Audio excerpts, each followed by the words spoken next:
What I love having about getting you on this program is you really have a lot of insight into consumer behavior. What are the trends that you're seeing from computers to keyboards to game consoles? What sort of permanent and structural shifts have you really noticed in the last few months? Well, our whole business, as you suggest, our business is really structured around these secular trends that are going through.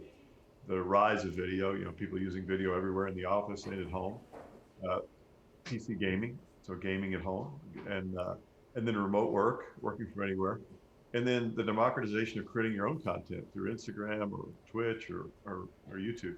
And so those long-term trends have been continuing, and our business has grown really well over the last 4 or 5 years against them. What we're seeing now is all of them are accelerating, as you might expect. Are you seeing these as permanent shifts? Are you preparing your business for that? Yeah, I think these trends are permanent. I mean, I don't know if you can expect the kind of growth rates we saw in our last quarter, which were really strong, especially the last month, permanently. But I think you can expect that these are permanent moves. More and more people are going to work from home. As you just said, Mark Zuckerberg announced that Facebook's going to be at 50-50 probably within the next few years. I imagine it'll be faster and even more. More and more companies do. Dell announced something. Google announced they're going to keep everybody at home until the end of the year, just about. So it's just a wave that's coming through, and I think it's going to be really hard to suck that wave back. One of the things we're seeing, Taylor, is that people really like working from home. There are downsides, but boy, overall, it's a great experience. Yeah, I mean, you are right. More and more, I think of people around us are trying to find the positives in that work from home environment. It's interesting that you brought up earnings, and on that earnings call, you talked a little bit about inventory.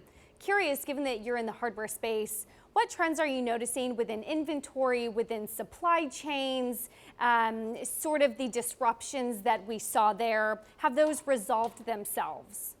Well, as back in the middle of our fourth quarter, so our Jan to March quarter, we had a disruption in our supply chain because China completely shut down. So every factory, everything, we couldn't make it stick, couldn't make a single product for 3 weeks. So that put us on our heels, and we had a lot of catching up to do. So we started to ramp up, and by the time we got to the end of March, we were almost at full capacity, and now we are at full capacity. In the meantime, this other thing happened called, shelter in place, and that drove a run on some of our products, including webcams. So we immediately sold out of webcams, and we're on our way back in those. So I'd say we've had two waves of supply chain disruption, one a bad one, and the other one kind of a favorable one.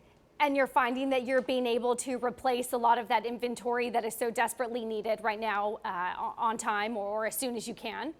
Yeah, absolutely. We're really good at ramping up and ramping down, so we're ramping up quickly, and we should be in better shape by the end of the quarter. We'll be in good shape.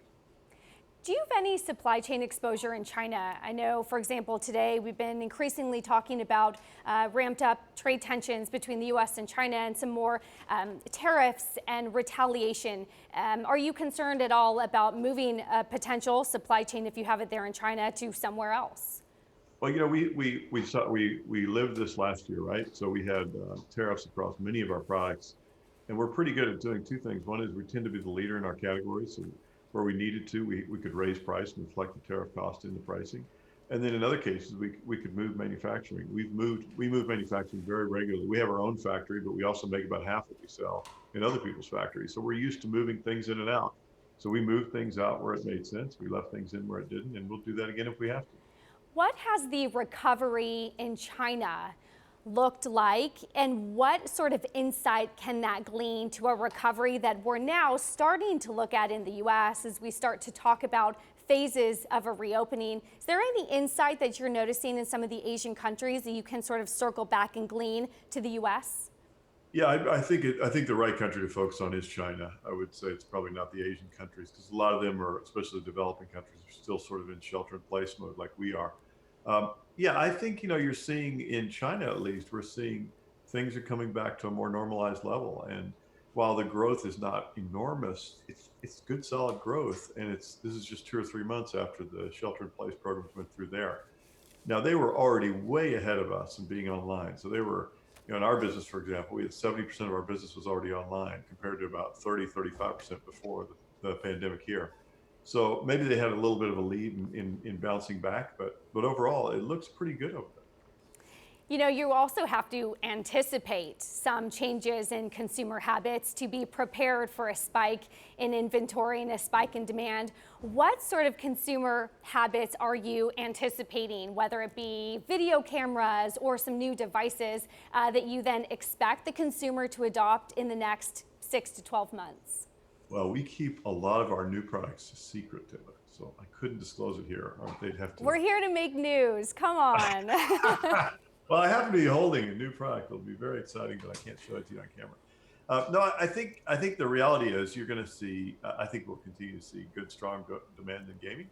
You know, gaming is a fascinating space. You know, the World Health Organization actually encouraged people, partnered with some of those companies you mentioned earlier in the broadcast, to encourage people to play a part together, to play safely, be able to stay socially connected, playing video games. And I think, you know, even if they hadn't done that, and you know that has no effect, the rise of PC gaming and virtual gaming is not going to let up. So I think you can expect more there.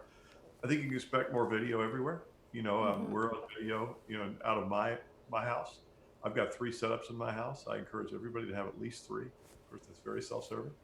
But I think there will be more and more people doing video out of their homes and trying to look better on videos. They're going to upgrade their cameras.